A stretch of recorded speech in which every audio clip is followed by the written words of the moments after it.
Hello student, कैसे हैं आप लोग।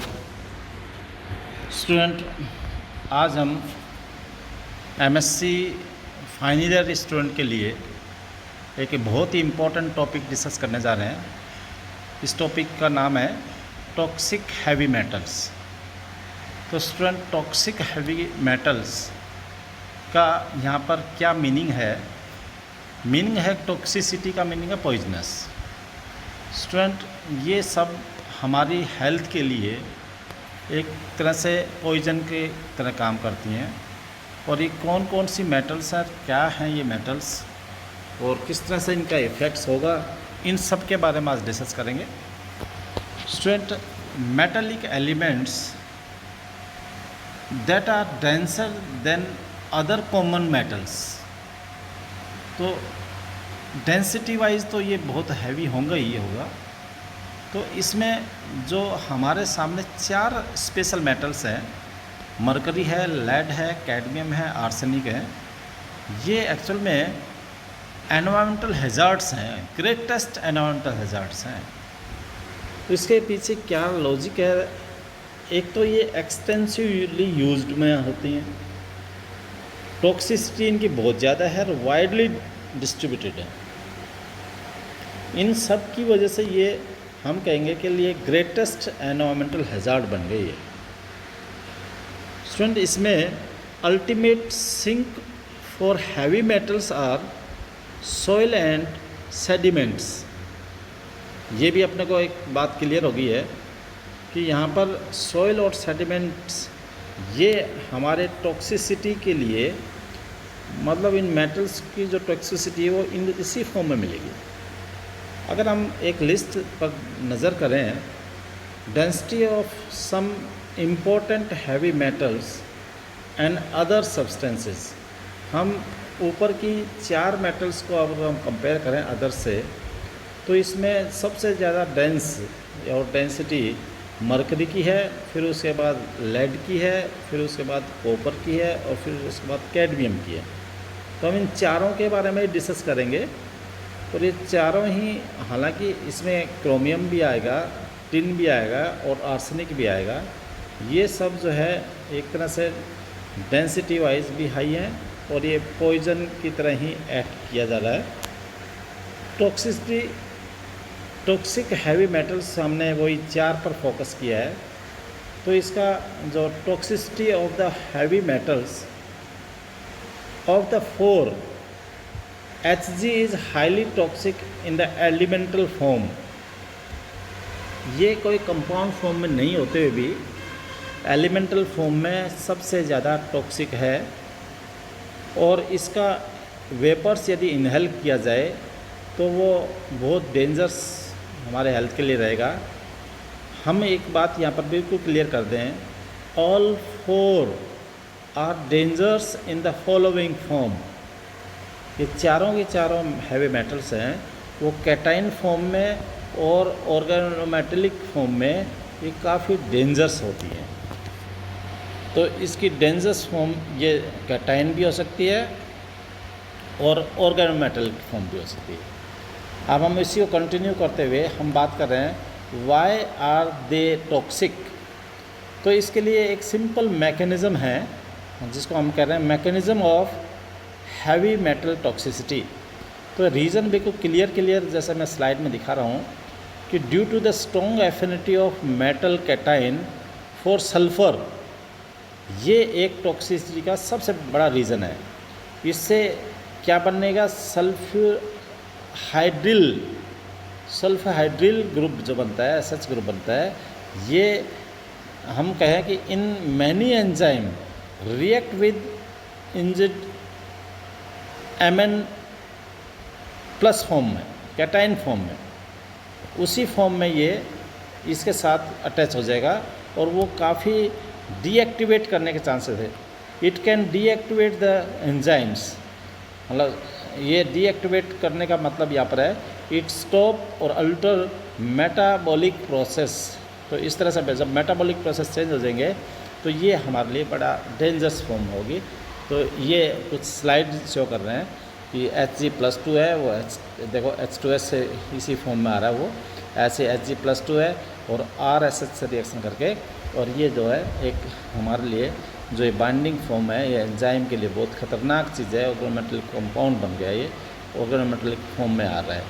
तो ये दोनों के दोनों ही फॉर्म बड़े डेंजरस है। ऐसे ही हम ये कह सकते हैं कि चिलेशन थेरेपी भी हो सकता है, treatment of heavy metal poisoning. तो हैवी मेटल पॉइजनिंग के लिए ये जो ट्रीटमेंट शो किया जा रहा है वो ज़रा देखें। EDT ये हैं, utilize a chelating agent that bind strongly to the metal cation. जो मेटल कैटाइन जो जिस फॉर्म में दे रखा है वो EDT है। तो कितना चिलेट फॉर्म यहाँ पर एक बहुत ही बड़ा कॉम्प्लेक्स जो बन जाएगा, और ये जो है ये कॉम्प्लेक्स फॉर्मेशन ही ऑटोमेटिक एक पॉइजनस और डेंजरस फॉर्म होगा। तो ऐसे ही हम कह सकते हैं मेडिकल ट्रीटमेंट के भी हिसाब से बात करते हैं।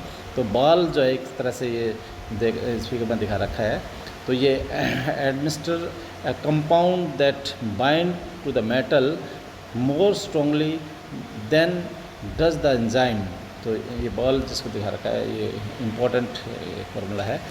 ऐसे ही हम ये मरकरी के लिए फिर वापस से टॉक्सिक फॉर्म लेकर चल रहे हैं। ये एलिमेंटल फॉर्म भी हो सकते हैं, कंपाउंड फॉर्म भी हो सकते हैं, कंपाउंड इनऑर्गेनिक भी हो सकते हैं, ऑर्गोमेटेलिक फॉर्म भी हो सकते हैं। ये दिखाया है। मोड ऑफ एंट्री किस तरह से ये एंट्री हो सकती है इनके लिए। तो elemental of Hg through inhalation, ऐसे ही इंजेक्शन हो सकता है, ऐसे ही ये सारी चीज़ें हमारे लिए मोड ऑफ एंट्री के हो सकते हैं। तो इस स्लाइड को आप टाइम को अच्छी तरह से रीड करें और समझ भी लें।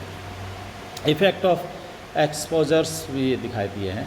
तो severity of health effect the mercury exposure depend on, these are the following important thing: the chemical form of mercury, the dose, the age of the person exposed, and the duration of exposure, and the route of exposure, and the health of the person exposed। तो ये सब इस तरह से effect of exposures हो सकते हैं।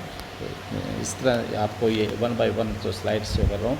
Effect of exposures वही कंटिन्यू कर रहे हैं। एलिमेंटल मर्करी इफेक्ट्स हो सकते हैं, ट्रिमर हो सकते हैं, इमोशन चेंज हो सकता है, एसोमनिया हो सकता है, ऐसे न्यूरोमस्कुलर चेंजेस हो सकते हैं, हेडेक हो सकता है, डिस्टर्बेंस सेंसेशन हो सकता है, हायर एक्सपोजर्स हो सकते हैं, किडनी डैमेज हो सकता है, रेस्पायरी फेलियर हो सकता है, फिर अल्टीमेट डेथ भी हो सकता है। ये सब इनके लिए इफेक्ट हो गए। ऐसे मर्करी जो ऑर्गेनोमेटेलिक कंपाउंड्स हैं उसके भी इफ़ेक्ट्स इस तरह से ही अपने को ये सारे चीज़ नोट कर लेना चाहिए। बहुत इंपॉर्टेंट है, इन सब को आप बहुत अच्छे से नोट कर लें। ऐसे इनऑर्गेनिक मर्करी इफ़ेक्ट्स हैं, ये गैस्ट्रोइंटेस्टाइनल ट्रैक्ट्स होते हैं, नर्वस सिस्टम पर इफेक्ट हो सकता है, किडनी पर इफेक्ट हो सकता है। तो ये these are the very useful slides. ऐसे ही ये कुछ आप इस स्लाइड से आप नोट कर लेंगे। और हिस्ट्री ऑफ मर्करी आप इनके पॉइंट टू पॉइंट आप समझ लें। हिस्ट्री में ऐसा और ऐसा कुछ नहीं दे रखा है। तो मैड एज द हेटर्स, ये जो एक इम्पॉर्टेंट हेडिंग था इस स्लाइड से रिलेटेड, इन सब स्लाइड्स को आप एक तरह से नोट करने लिए। यूजेस की बात करें तो यूजेस में थर्मामीटर्स में जो मर्करी यूज आ रहा है, ऐसे फ्लोरोसेंट बल्ब में यूज में ले लेते हैं। अमलगम के डेंटल अमलगम जो बनता है वो उसमें भी यूज आ सकता है मर्करी। और ये मर्करी का एक जो है इस तरह से एक फिगर दिखाया है ना, इनसाइड ए फ्लोरोसेंट लैम्प, यानी इस तरह से मर्करी का यहाँ पर भी यूज़ हो रहा है। और ये सारे जो है source of mercury, contamination of the environment, इस तरह से ये सारे के सारे हमारे पास बर्निंग ऑफ कोल भी हो सकते हैं। और ऐसे ही installation of municipality waste that contain Hg, ऐसे ही Hg स्पिल्स हो सकता है फ्रॉम ब्रोकन थर्मामीटर्स, ये वहाँ से सारे निकल के आए हैं। इन स्लाइड्स को आप एक बार सही तरीके से नोट करें। और ये जो दिया था मैंने, are you familiar with the origin of the expression mad as a hatters, तो ये जो देख रहे हो, तो मर्करी नाइट्रेट जो इसको हमने दिया है। ऐसे workers in hat industry constantly expose to Hg development nervous disorder, तो ये ऐसे मसल्स ट्रिमर हो सकते हैं, इस तरह डिप्रेशन हो सकता है, मेमोरी लॉस हो सकता है, ये सारे इसके ऊपर इफ़ेक्ट्स हो गए। तो इन इफ़ेक्ट्स को आप ध्यान से नोट कर लें।